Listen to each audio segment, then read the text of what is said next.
Kung hindi na raw tataas pa ang presyo ng petrolyo, hindi na muna kailangang pag-usapan ang fuel subsidy sa mga driver ayon kay Pangulong Bongbong Marcos. Hirit naman ng ilang transport group, mas makabubuting suspindihin na lang ang buwis sa langis. May unang balita si Bernadette Reyes. 10,000 piso ang katapat na multa sa kada pump na hindi tama ang sukat ng dinidispense na petrolyo. 200,000 piso kapag may paglabag sa kalidad at kung 2 beses o higit pa ang nahuling paglabag. Sa second penalty mo, 300,000.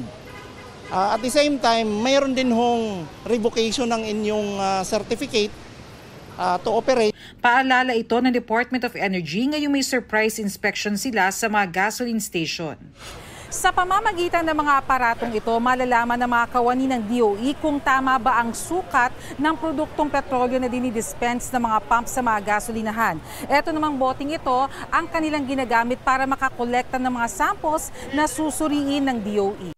Ayon sa Department of Energy, posibleng may good news sa susunod na linggo kung magtutuloy-tuloy ang pagbaba ng presyo ng petrolyo sa world market nitong mga nakalipas na araw.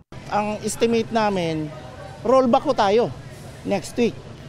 Sa 2 days pa lang. 2 days. Oo. Ngayon, hintayin natin ng Wednesday to Friday.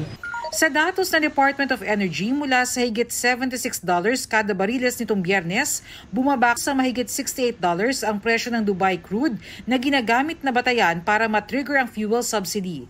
Batay sa 2025 General Appropriations Act, dapat sumampa ang average price ng Dubai crude sa $80 per barrel para mailabas ang ayuda. From high 70s, biglang naging 69, 68, 65 pa nga no?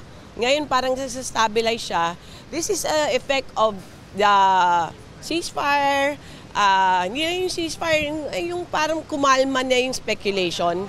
Tinanong si Pangulong Bongbong Marcos kung ganitong bumaba ang presyo ng crudo sa world market, tuloy pa ba ang fuel subsidy na pakikinabangan dapat ng mga driver ng jeep, bus, taxi, UV Express, pati TNVS at iba pang ride-hailing service at maging mga tricycle?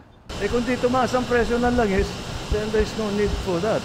We do not need to talk about the subsidy yet.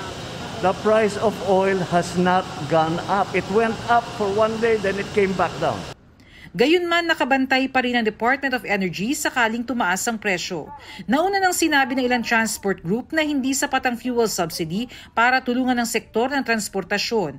Ang gusto ng grupong Piston, suspindihin ang VAT at excise tax sa langis. Pero sabi naman ng DOE, kailangan amyendahan ng batas para riyan.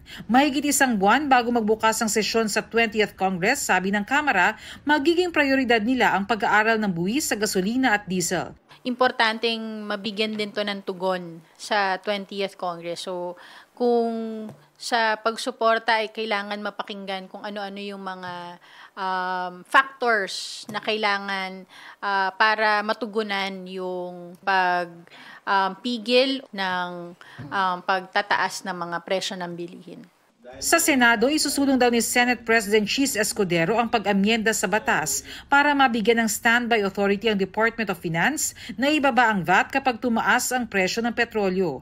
Pero ngayon naka-adjourn ng Kongreso. Ang pwede sigurong gawin o mangyari para sa akin ay pag-aralan habang recess ang Kongreso. Kung may mga tariff o duties pa na binabayaran, pwedeng tanggalin muna yon para hindi gaanon tumaas ang presyo sa panahong ito. Ito ang unang balita, Bernadette Reyes para sa GMA Integrated News. Gusto mo bang mauna sa mga balita? Mag-subscribe na sa GMA Integrated News sa YouTube at tumutok sa unang balita.